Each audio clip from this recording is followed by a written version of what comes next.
a little bit faster. But yeah, I've not run that fast consistent. Obviously I do like my intervals and stuff, but obviously when you're doing like your 10k and your half marathons are kind of obviously a lot slower. Yeah. So we'll see. It should be fine. Let's find some speed. Yeah, it should be fine. Let me go get this top on. Okay, great. So today we are doing a workout session, which is going to be my 5k goal pace. So that's like 3 times 1 mile repeats. Yeah, it's an average of about 5:04 per k or about 9:07 per mile. How do you feel about that? Yeah, repeat it. No, Did you say? 5:40. 5:40. What did I say? 5:04. Oh, sorry. Okay, we're going 5:40. 5:40, and it's 9:07 per mile, right? Yeah. Yeah. How do you feel about taking on an all-out 5k? A bit nervous. I've not ran that fast consistently, or for that whole 5k distance in a while. So let's see how I hold out. And what's the current 5k time that you're looking to beat? So my current 5k time is about 30 minutes and about 12 seconds. So hopefully this trial will help me get between about 28 to 29 minutes. Let's see.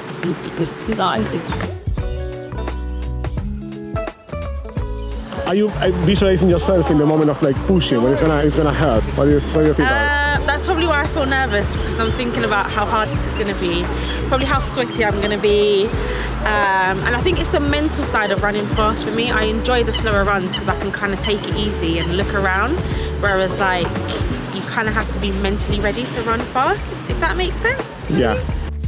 You know, that's why I do 5 minutes, because I always end up going, I've done enough, bye.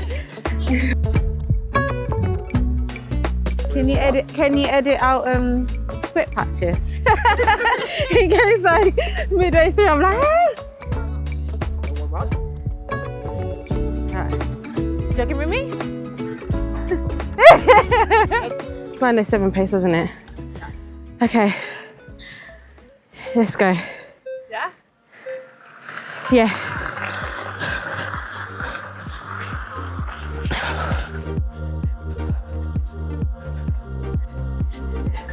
There we go.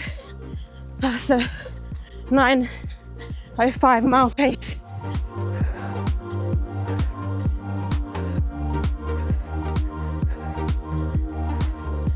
Should have done before and after pictures. This is me before and this is me after.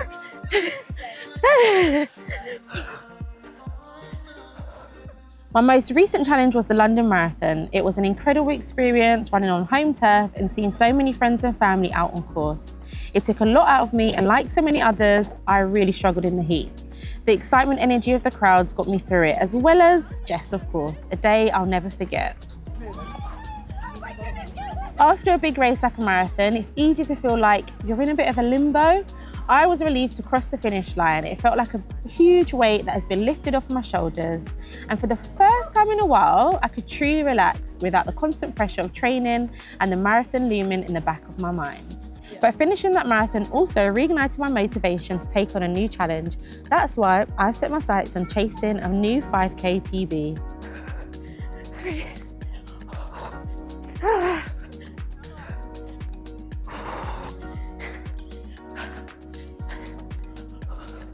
There we go. I know I struggled to maintain the pace, so on average when I looked down, it was going from like 8:50 up to about 9:25.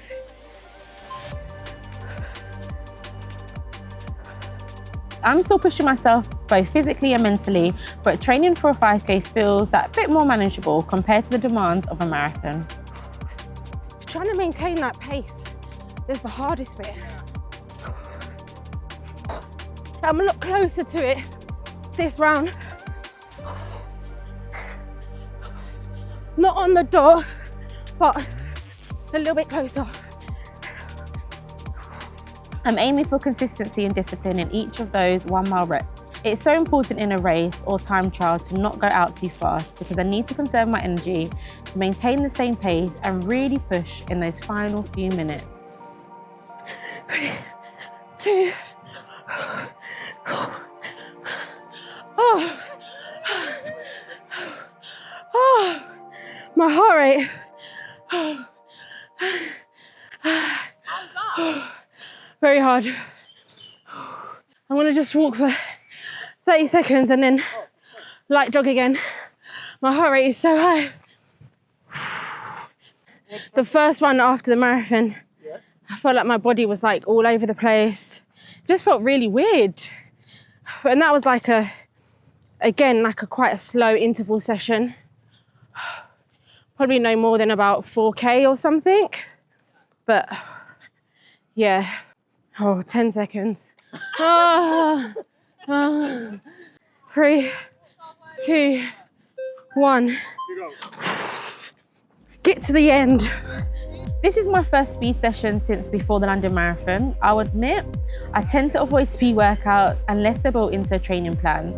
That's mainly because I find them slightly intimidating every time I do them. I feel so good afterwards, but I feel like I've really pushed myself and tested my speed and discipline. They're also super time efficient, which is a big win when so much of my time goes into work and being a mum. Being able to head out and squeeze in a higher intensity workout in just 30 to 40 minutes that really gets my heart rate up and works my anaerobic fitness is such a bonus.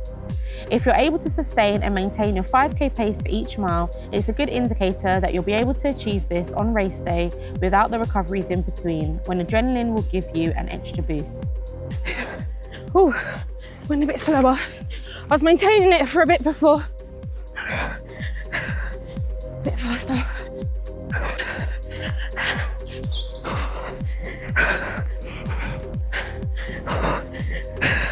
Ready? Done.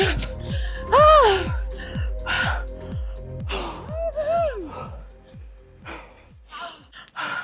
I had to keep focusing on something to run towards. Yeah, it's more my heart rate, because I guess not doing that fast pace in a while. My body's like, whoa, what are you doing? So, oh my gosh. Maybe this is why I don't go for fast 5K runs, because it's too hard. But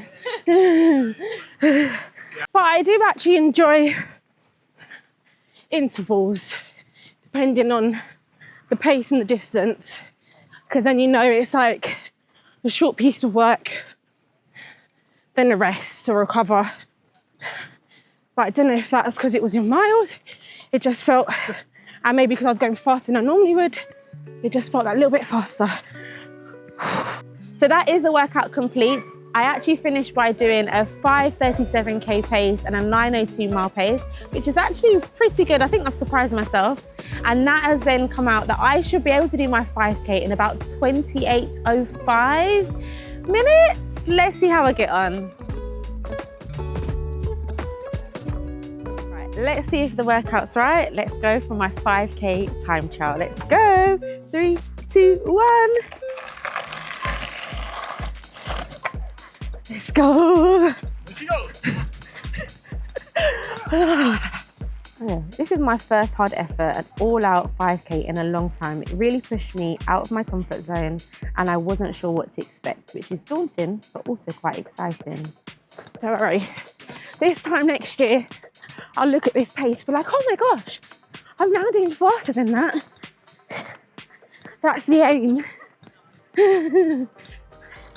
This is my first hard effort, all-out 5K in a long time. It really pushed me out of my comfort zone and I wasn't sure what to expect, which is daunting, but also quite exciting.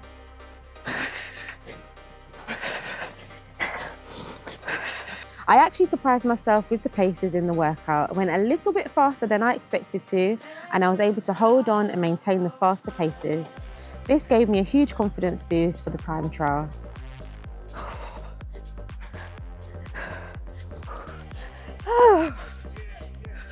The first K, I would say, started off a little bit too fast, and that's just because started off downhill.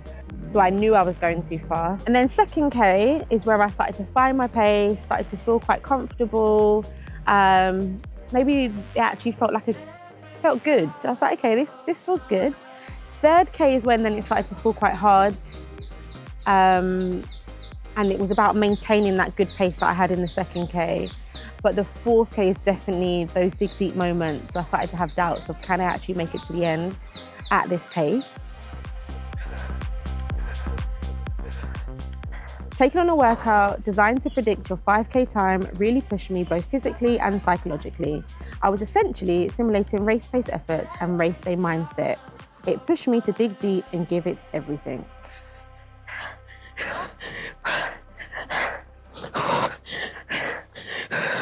It's done. Okay. It was 28:46. Oh. Incredible. Very hard. So good. Put it there. Smashed it. How did that feel? Oh my gosh.